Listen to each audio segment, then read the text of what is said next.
பத்திரிகை நண்பர்களுக்கு எங்களுடைய அன்பான காலை வணக்கம். இன்று சைதாப்பேட்டை 17வது நீதிமன்றத்தில் நம்ம டிஎம்கே பார்ட் 1 ஃபைல்ஸ் வெளியிட்ட பொழுது அதில் நிறைய திமுக தலைவர்கள் டிஆர் பாலர் உட்பட அவருடைய குடும்ப சொத்துக்கள் எவ்வளோ இருக்குது அப்படின்னு நம்ம சுட்டி காட்டியிருந்தோம். அதன் அடிப்படையில் டிஆர் பால் அவர்கள் ஒரு மான நஷ்ட வழக்கு தொடுத்திருந்தாங்க. அந்த ட்ரையல் நடந்துகிட்டு இருக்கு. இன்னைக்கு மாண்புமிகு நீதியரசர் அவர்கள் 2 தரப்பிலும் கட்டாயமாக வர வேண்டும் என்று சொல்லியிருந்தார்கள். அதன்படி நான் இன்று ஆஜராகியிருந்தேன். ஆனால் டிஆர் பால் அவர்கள் இன்று வரவில்லை.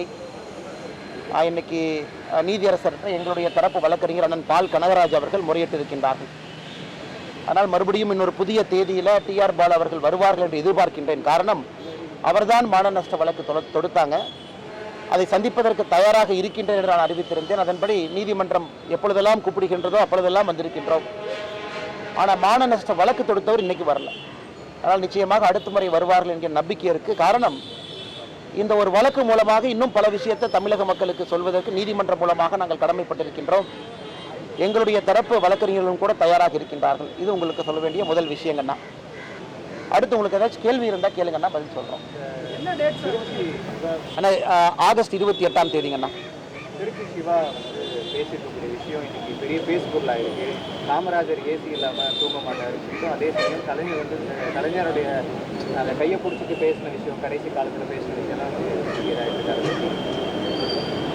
நான் கர்ம வீரர் காமராஜர் ஐயாவுடைய சகாப்தத்தை, ஒரு அற்புதமான ஆட்சியாளரை வீழ்த்தியதற்கு திராவிட முன்னேற்ற கழகம் மட்டும்தான் முக்கியமான பொறுப்பு, முதன்மை பொறுப்பு. 1967 தேர்தலில் எவ்வளவு பொய்களை சொல்லி கருமீரர் ஐயாவை வீழ்த்தினாங்க. அதன் பிறகு காங்கிரஸ் கட்சி 2ஆக பிளவுபட்ட பொழுது திராவிட முன்னேற்ற கழகம் அம்மையார் இந்திரா காந்தி அவர்களோடு இணைந்து எப்படி காமராஜர் ஐயாவை கொஞ்சம் கூட மேலே தமிழகத்திலும் வரக்கூடாது, இந்தியாவிலும் வரக்கூடாது